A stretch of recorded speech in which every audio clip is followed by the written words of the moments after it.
Today's lesson is the tiny tech that runs the world. Hello, everyone. I'm Mike. I am Roger. Today we are talking about semiconductors for the second day in our article. We're learning, of course, that semiconductors, as most people know, are very, very important. And we're also learning exactly what semiconductors can do. I think that description that we saw yesterday as being sort of the traffic cops for electricity flowing into and out of a microchip is a very good description. It gives you the idea that semiconductors play a big part in our modern computer world, but also what they do is that they allow the engineers who design the chips to control the current, to control the amount of power or electricity that is going into or out of a microchip, allowing for better design of microchips and also for the miniaturization, making all of these things smaller while still being very, very powerful. Okay, so let's get to it, everybody. Let's listen to the first part of our lesson right now, and we'll come right back to discuss it. Semiconductors are found in nearly all modern electronics. Computers, for example, from laptops and desktops to tablets and gaming consoles, contain semiconductors in their processors, memory chips, and communication systems. Semiconductors also power the internet itself. Large data centers that store information for websites and apps are full of servers that run on advanced semiconductor chips. Without them, there would be no video streaming, social media, or email. 大家好，第一部分介绍名词 server， 它的意思是伺服器。例如 Our website is currently down as we are having trouble with our servers. 由于我们的伺服器出现问题，我们的网站目前处于瘫痪状态。或者 Cameron couldn't download the files because the server was down. 由于伺服器瘫痪Cameron 无法下载档案。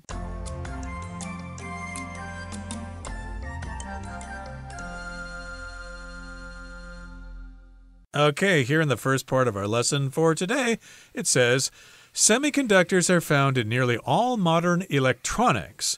Now, here we've got electronics. Those are electronic devices. And if something is electronic, it has to do with circuits and transistors and microchips and things like that. Electronics, of course, are involved in our devices. Do not confuse this word with electricity. That's the power itself that powers electronics, but again, electronics have to do with circuits and things like that. So semiconductors are everywhere. They're in all our modern electronic devices. Computers, for example, from laptops and desktops to tablets and gaming consoles, contain semiconductors in their processors and their memory chips and communication systems. Okay, so of course, I think most people here in Taiwan are familiar with computer technology, but of course, computers have all sorts of different components. We've got semiconductors, we've got memory chips, and we've got processors. Those are devices that basically handle all the information. They send signals this way and they take them from other directions. So again, they're all part of computers. Our computers would not work without processors. Absolutely, yes. Memory chips, communication systems, all of these things that we rarely see, but they are in every single device we pick up. I think most people would know in your PlayStation or your computer, even in your car, there's a lot of computers there. But yeah, everything you own, your watch, your remote control for your air conditioner, the air conditioner itself, they're everywhere. It says semiconductors also power the internet itself. So not just the phone or the computer that you're using to go online, the fact that there is online as a thing that we don't see or touch, but we interact with, we connect to. The internet itself is run off semiconductors, so you could have the biggest, baddest computer in the land, but unless you like playing single-player games, you need semiconductors running that internet. No emails, no TikTok videos, none of that kind of stuff. How does that all work? Well, basically, large data centers that store information for websites and apps are full of servers that run on advanced semiconductors. semiconductor chips. And it's very true. A lot of the apps, the software that we use, it's no longer physically installed into our computer. We need these semiconductors to kind of run the programs from far away in these large data centers. I think they probably have them scattered all over the place. You may live near one. I think they usually just look sort of like faceless warehouses sitting off the side of the highway near a big city, but that's what they are, and these places are filled with computers. They store information in there for all the websites we access, all the apps that we use.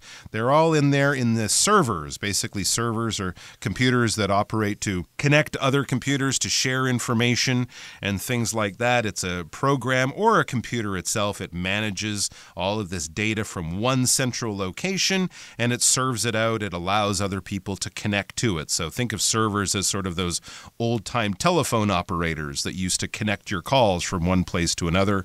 Without servers, you might be connected to a person down the hall through a wire, but you wouldn't be talking to grandma in the other part of the world through a live video chat. That's all done through the servers, and they run on very advanced semiconductor chips, which of course are also using microchip semiconductors in a very powerful way. Without them, there would be no video streaming, social media, or email, and about 10,000 other things that we won't list, because now it's time for part 2 of the article.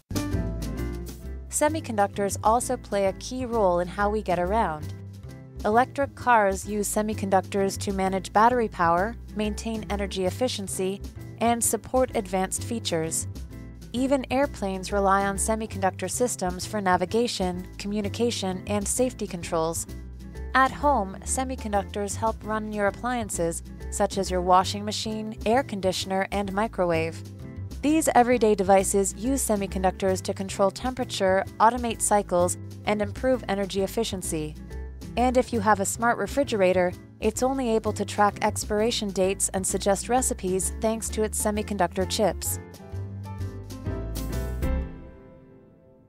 第二部分看到名词 battery 表示电池或是电瓶，例如 This toy runs on batteries 这个玩具要电池才能运作，或是 The battery in my electric toothbrush needs to be replaced 我电动牙刷的电池需要更换了。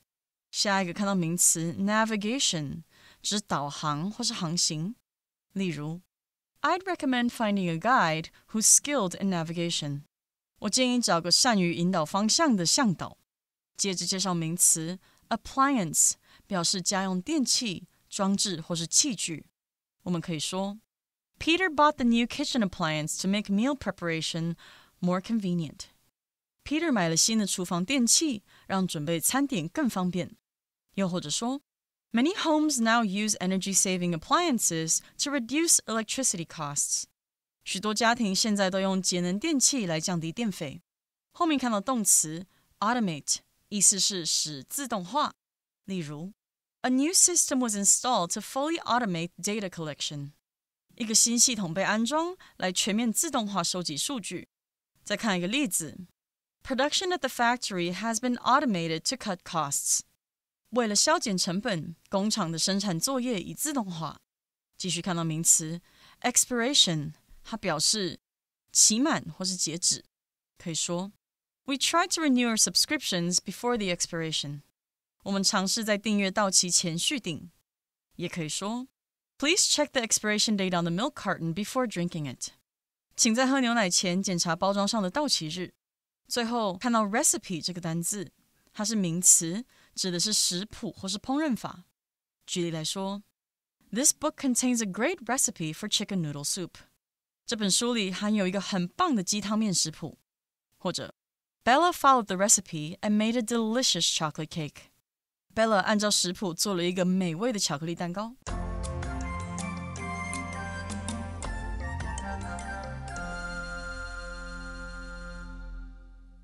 Okay, it's time now to discuss part 2 of our article for today. The next sentence here says, semiconductors also play a key role in how we get around. Okay, so of course we know semiconductors are in our electronic devices, in our refrigerators, in our smartphones, in our computers and stuff like that.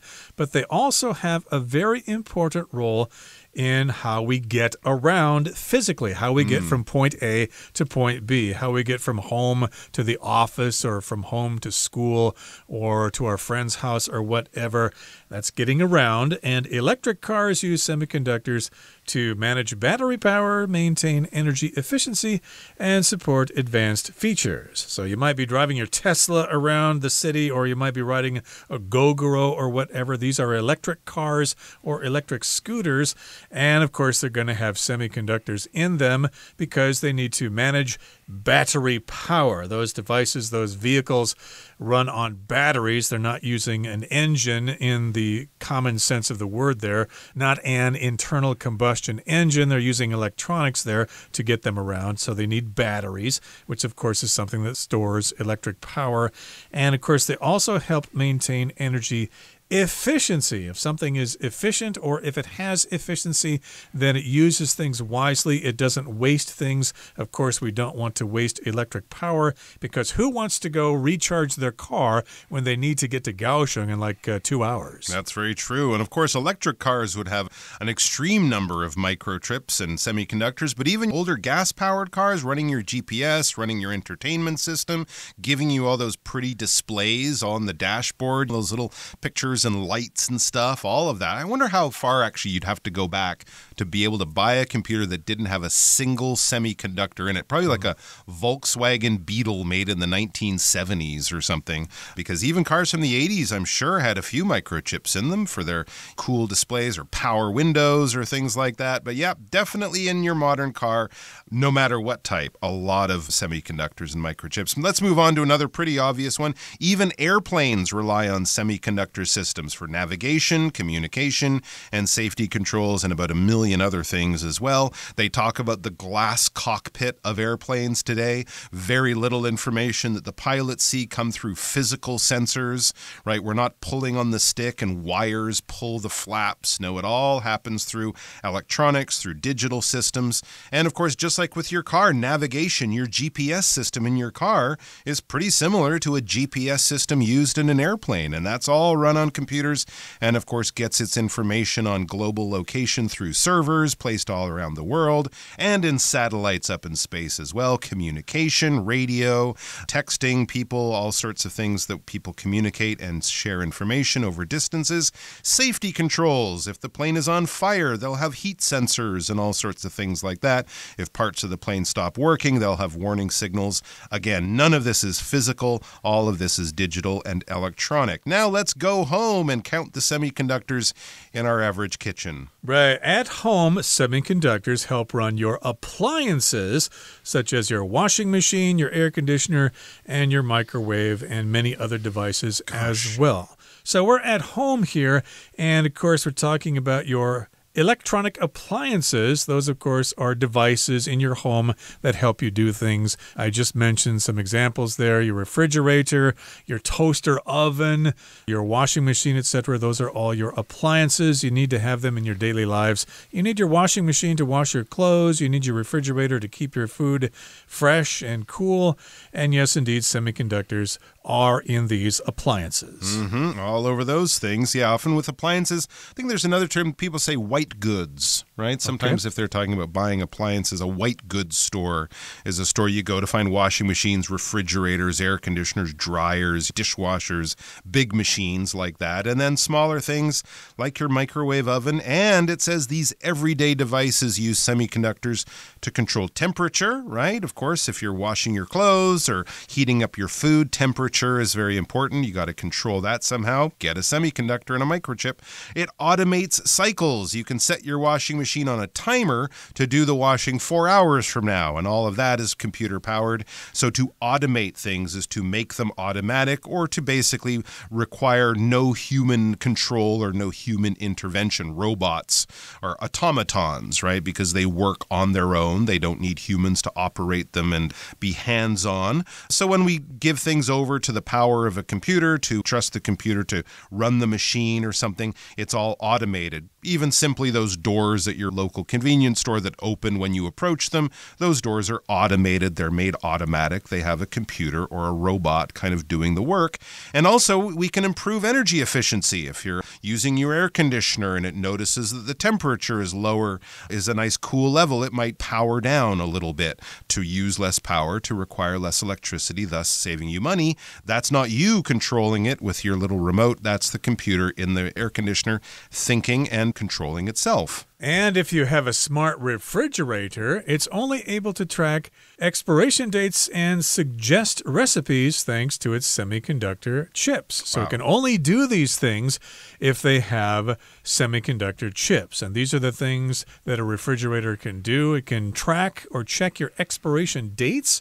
So if you buy a carton of eggs or something, then you have the refrigerator scan the QR code or something like that, and then it will beep an alarm saying, your eggs are almost expired. You better eat them quickly or throw them out. My refrigerator, of course, can't do that, but I guess nowadays refrigerators have that function so they can track the expiration dates. Expiration just means when it's going to spoil and you can no longer eat it. It's going to be rotten.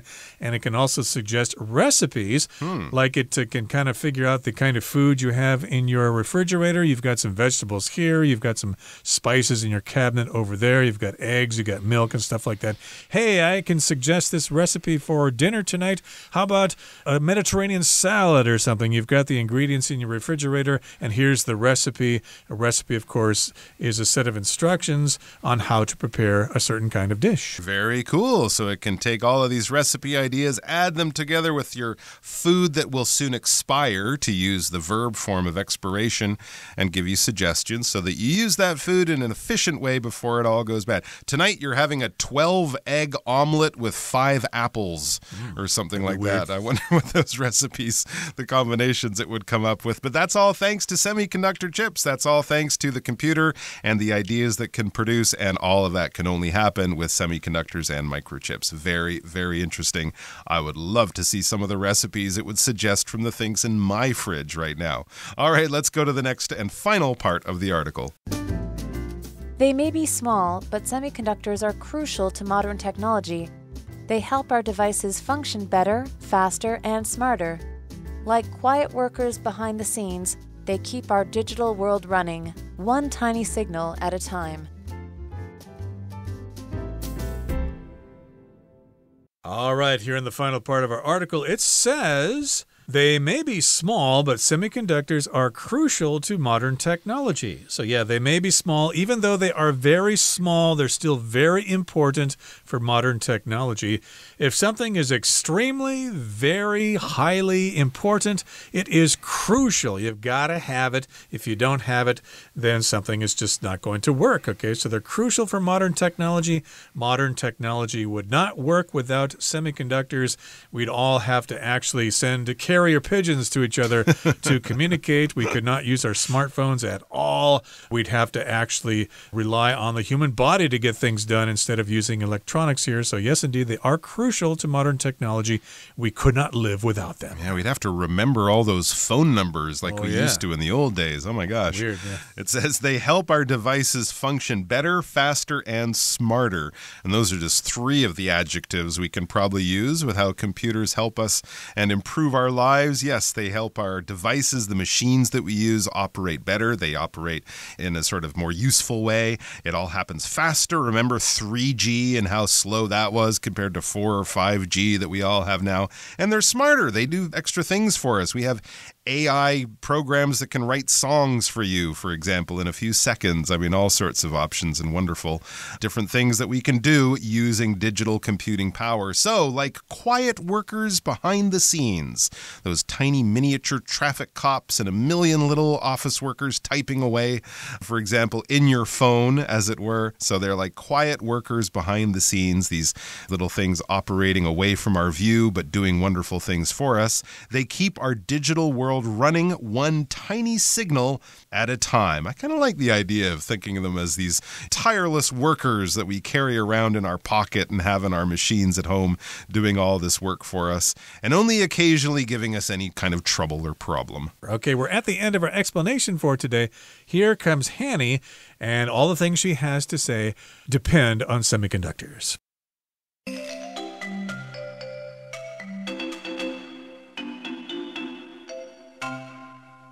各位同学大家好，我是 Hanny。 我们来看今天的文法重点。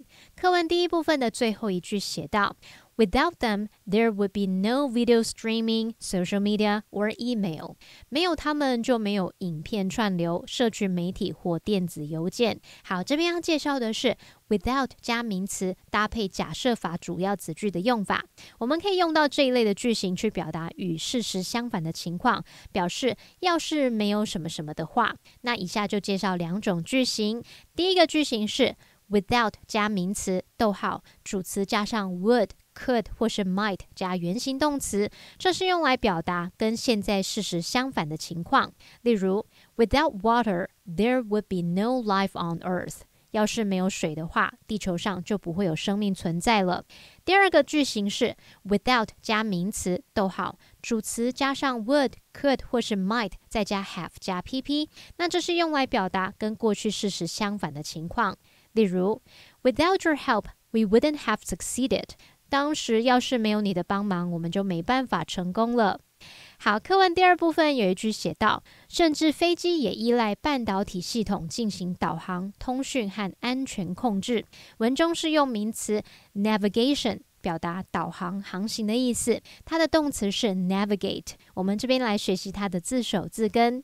看到 ACT、AG 或 IG 这一类的字根带有行动、驱使、付诸行动或起作用的意思。那在 navigate 这个字当中，它的字首 nav 有船的意思，字根 ig 表示行动， ate 是动词字尾。那合在一起 navigate 可以表达导航、航行，或是表达确认什么什么的行进方向，还有驾驶的意思，像驾驶船或飞机。好，顺便补充几个有这一类字根的单字。第一个补充 agile 或是 agile，A-G-I-L-E， 那它的字根 A-G 表示行动、驱使或付诸行动， I-L-E 是形容词字尾，用来描述具有某种特质、能力或倾向，合在一起 Agile 就可以形容灵活的、敏捷的。第二个补充的是 activate， 它的字根 ACT 表示行动， IVE 是形容词字尾，不过因为后面要接 ATE， 所以这个 IVE 的 E 被省略了。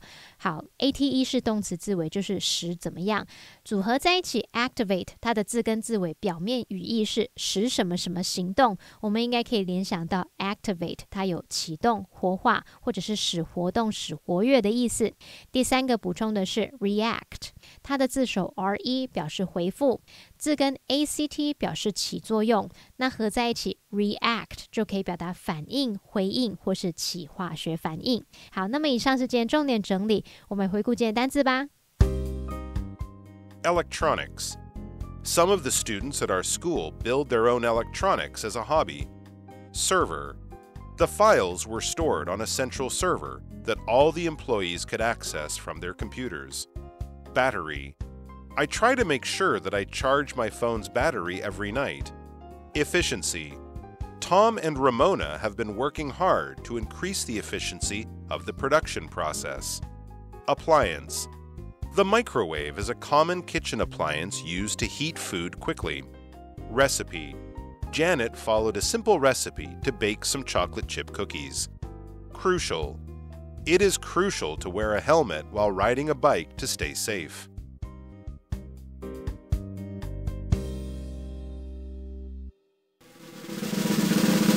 Discussion Starter starts now! Okay, here is our discussion starter for today. The question is, what is another technology that has transformed our lives in a significant way? What changes did it cause? Gosh, how much time do we have? All right, I'm going to pick one. The jet airplane is one technology that has substantially changed how we live. It did so by allowing people to travel great distances in a tiny fraction of the amount of time it used to. And now, of course, jet technology is more common and cheaper, so it allows millions and millions of people to go to places they never would have had any chance of visiting even a few generations ago. Okay, well, another technology that has dramatically transformed modern life is The internal combustion engine. Okay, even though it was choice. invented many, many years ago, it's still around. The majority of vehicles on the roads are using internal combustion engines, and we would not be able to get around if we did not have those, although someday maybe electric vehicles will take over. I think my third choice would be microwave popcorn, but that's just me. Can't live without that. Well, that brings us to the end of another edition of our program, and please make sure you join us again next time. From all of us here, I am Roger. I am Mike. See you next time.